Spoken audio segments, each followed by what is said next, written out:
Morning guys, so it is moving day. We have our shipping container arriving between 7:30 and 8 this morning, so there's going to be a lot of activity. Our house is going to get put together today. I'm so excited. We've lived we've been camping in our house for about 5 weeks now, and last night, as Murphy would have it, our blow-up mattress that we've been sleeping on for so long got a hole in it, and we woke up this morning to this floppy mattress. I'll show you.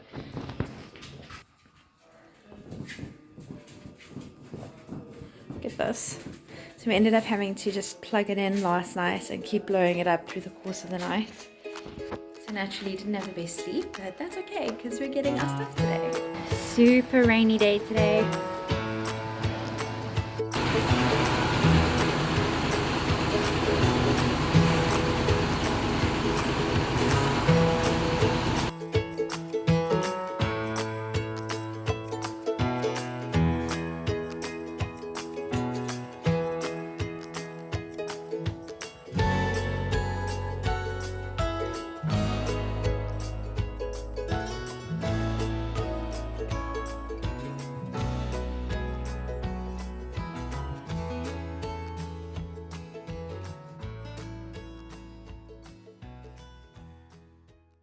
Hi guys, and welcome back to the channel. If it's your first time landing here today, my name is Kathy and I make videos all about life in Perth, what it's taking to set up our life as new expats or new immigrants to Australia and to this beautiful city. If you're returning to the channel and you've been following along our journey, you'll notice I have a few furniture pieces behind me. Our shipping container finally arrived. It took a really long time. We waited 5 weeks in our rental and we were pretty much just camping in our own house. So yeah, it feels amazing to just have some home goods and home furniture that we can actually start calling this house a home. So staying in theme with the past week and what we've just walked through with getting our shipping container, I thought it would be great to share a video on what we've learned about shipping our household goods and whether or not we think it was a worthwhile exercise. It's a huge decision when you're going to be immigrating, whether you should be packing up a container of your existing household goods. It is expensive to do, so you might want to make the decision of doing that, or perhaps you want to consider buying everything when you touch down in Perth. So I'm hoping that the information I share with you today will help you make an informed choice and decision for your specific situation. Just before we get into the video, I'd love for you to subscribe to the channel. If you are looking to immigrate or make the move to Perth, I'm sure there are going to be tons of resources on this channel that are going to help you in your journey. It's just our experience. I'm not an immigration agent or anything like that, but I know when I was looking to move to Perth, there were very few videos available on YouTube about what life was like once you actually got here, and I thought it would be interesting to share our experience and hopefully give you a little bit of insight. So hit that subscribe button and be sure to get notifications every time I upload a video, and also feel free to contact me directly with questions or topics you might find interesting. If I get enough requests for the same topic, I will be making videos based on what the audience is wanting. So yeah, I really appreciate your guys' feedback and input so that we can grow this channel to become a community where all of us can learn from each other's experience. So the first question I'm going to cover is it worth it to ship that shipping container? And there are a lot of different factors that are going to come into play, but first and foremost, I think you need to ask yourself what stage of life you're at. Are you a family who've got 4-bedroom home in your home country filled with furniture? Are you a young couple, perhaps just married, and you've got very little furniture and perhaps just a few sentimental items? Or are you someone who is just looking to rent a service apartment? Perhaps the first 2 years you're not fully committed to staying in Australia for the long term. So our family moving from Dubai, I would say definitely it made sense for us to ship our furniture and some of our appliances. We knew that we were going to be moving into a family type home when we did get to Australia, and that's a lot of rooms to furnish. We also had recently upgraded our furniture in Dubai, so the furniture was relatively new and we purchased it with the intention of keeping the furniture for at least sort of 5 to 10 years. From our previous experience of moving from South Africa to Dubai, we also knew that what cost a lot initially moving to a new country was buying soft furnishings, things like linen or kitting out your kitchen. Buying small appliances like could cost quite a lot, And in those early weeks in a new country, you really want to be budget conscious. So that's something we did take into account. So yeah, those are the types of questions you need to be asking yourself, and just establishing if you've got the type of furniture and appliances that you see yourself using for the next 5 to 10 years, then I would say it's definitely worth bringing those goods along. The other question that you should be asking yourself is your employer in Australia going to be assisting you with relocation costs? My husband's employer to assist us with reimbursement of our shipping container, which was a huge blessing, but at the same time we did have to have the cash in hand to make the initial payments to the removal companies, to the freight companies. So we paid for everything up front, and we were only able to claim reimbursement once we'd arrived in Australia. In other cases, employers may not offer you a relocation budget, and you're going to have to pay for that out of pocket. So I would do a quick shop online, have a look and see what it would sort of cost to furnish the house that you would need for you and your family if you got to Australia and had to buy everything from scratch. And then you would easily be able to compare that cost to what quote costs you get. I will say as well, it's worth getting a minimum of 3 different quotes from different shipping companies, and be sure to communicate with them. If you feel one shipping company came in way above, go back to them and say, look, this is what your competitors are offering us. Can you beat that price? And in our instance, we actually got an even better price than what we got from the initial quotes. And be sure to also check their Google rating and make sure they're a reputable company who have perhaps handled moves to Australia before. So Australia does have very strict customs policies, and clearing your goods and your shipping container can take a lot of time. If there is any issue, you want to be sure you've got a great agent who's going to be able to clear that container as quickly as possible and get your goods released from customs so you can get moved in and settled into your home. So the next thing you'd need to consider is what size container you're going to ship. So you usually have a choice of 2 sizes, a 20 foot, a 40 foot, or you could even opt to go with a shared container, which is sharing with another family or individual who's going to be shipping goods across. So there are pros and cons to all of these. Obviously, if you're choosing between a 20 and 40 foot container, it's purely based on the size of your household and how much stuff you have to bring across. So we did make use of a 40 foot container, but we brought our entire household. We brought 2 queen beds, we bought a lounge suite, all of our appliances. So it was quite a lot of stuff, and your moving company will be able to advise you. They usually will visit your property and see exactly what items you have and what items you want to ship, and then they will send through a quote and a recommended container size. If you do opt for a shared container, this is obviously going to save you quite a lot on cost. So the only downside of using a shared container is it means you're going to be waiting for someone else to fill a container with you. So it could be that you're going to suffer a few more delays.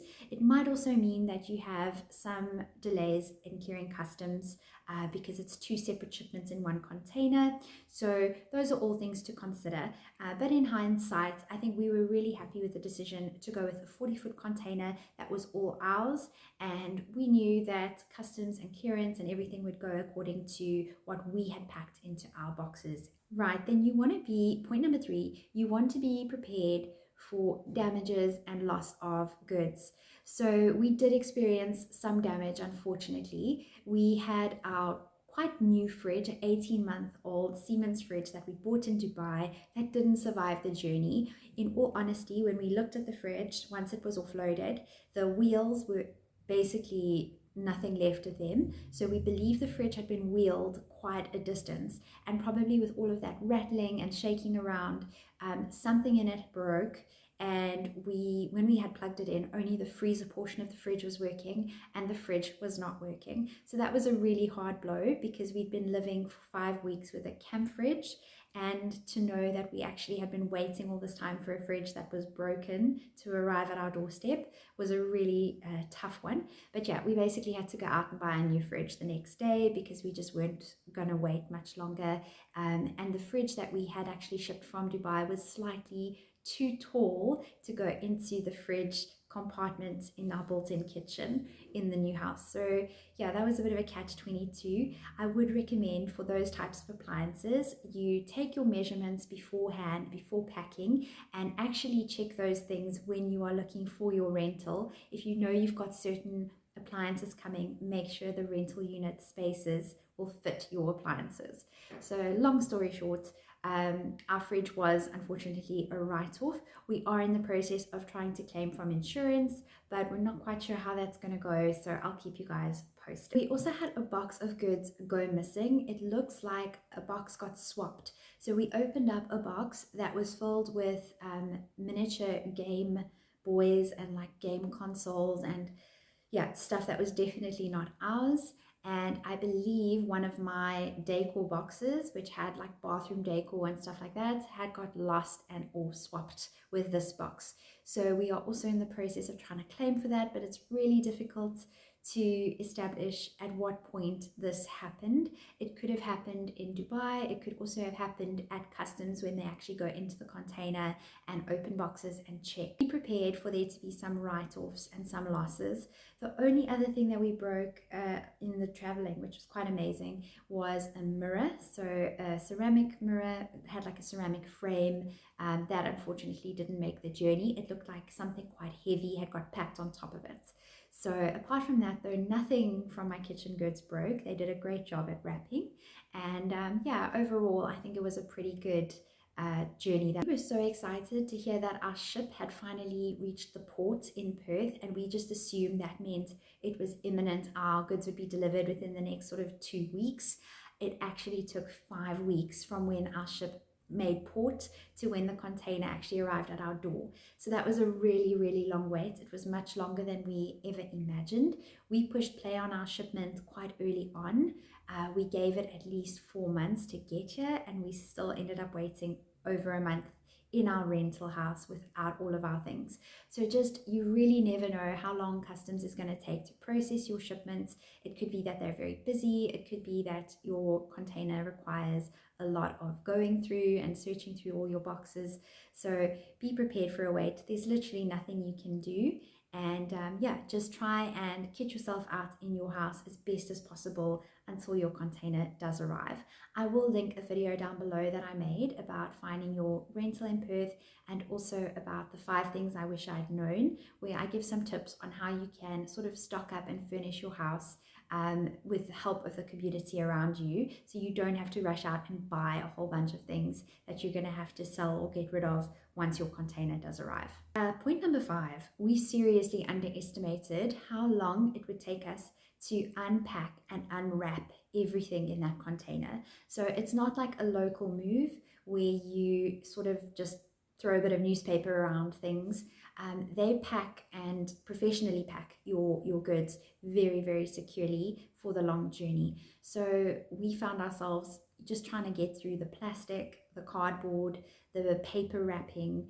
It took ages, and it took a lot of energy and time. So almost, I would say, double the time it would have taken us to houses we've moved before. And that was quite frustrating, because you just want to unpack as quickly as possible and get yourself settled. So be prepared, have a good sharp box cutter on hand, because you're going to need it. They really package with a lot of packaging tape and plastic.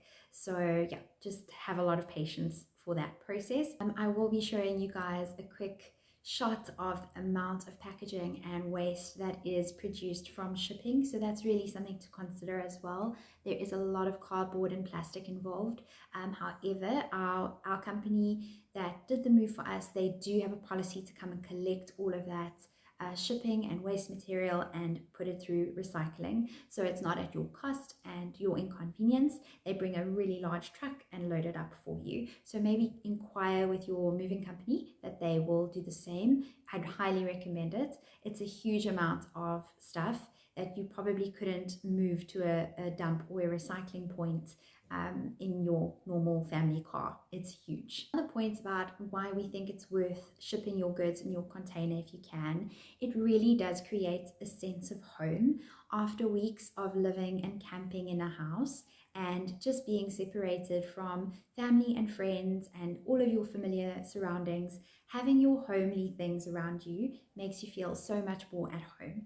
So for that reason alone, especially for our little dog and our daughter, I could see they felt more at peace having their lounge suite, their bed, their toys, things that smelled familiar, our carpets. We found it really does play a role in making you just feel more at home, more at peace, and more settled. Consider is how much would it cost you, obviously, to fit out your house here in Australia.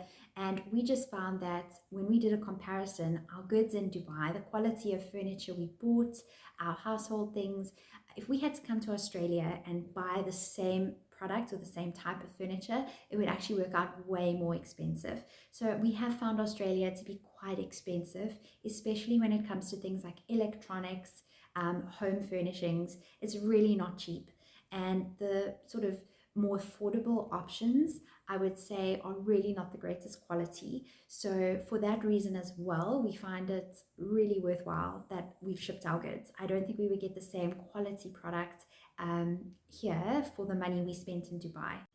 That's it for today's video. I hope it comes in handy and you enjoyed watching it. If you did, please give it a thumbs up.